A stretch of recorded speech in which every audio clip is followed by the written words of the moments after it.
Bharat transshipment চুক্তি বাতিলের পর এবার সিলেট থেকে প্রথমবারের মতো শুরু হলো কার্গো ফ্লাইট।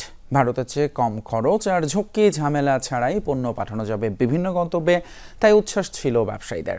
কারণ মুখাপেক্ষী নয়, এবার নিজেদের স্বাবলম্বী হওয়ার সময় এসেছে বলে জানালেন বাণিজ্য উপদেষ্টা। শ্রীলঙ্কা আবারও রপ্তানিতে শীর্ষে।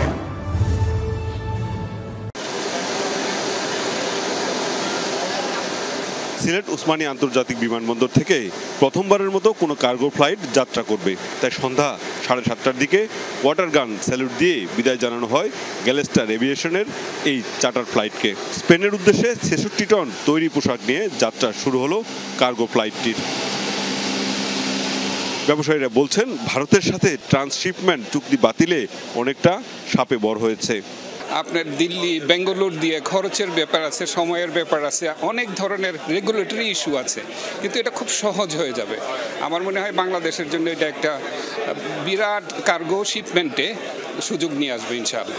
ঢাকার থেকেও আমরা গার্মেন্টস এনে আমরা সিলেট থেকে দুবাই, জেদ্দা, লন্ডন, ম্যানচেস্টার ফ্লাইটে আমরা সিলেট থেকে দিতে পারবো, যদি স্ক্যানিং চার্জ, হ্যান্ডলিং চার্জ এগুলো কমায়। ঢাকার থেকে চাপ কমানোর জন্য বেশি বেশি ফ্লাইটার ডাইভার্ট করা উচিত।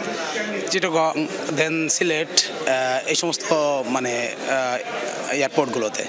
উদ্বোধনী অনুষ্ঠান শেষে বাণিজ্য ও বেসরকারি বিমান চলাচল মন্ত্রণালয়ের উপদেষ্টা জানান, শুধু সিলেট নয়, খুব শীঘ্রই চট্টগ্রাম বিমানবন্দরকে রপ্তানিমুখী করা হবে।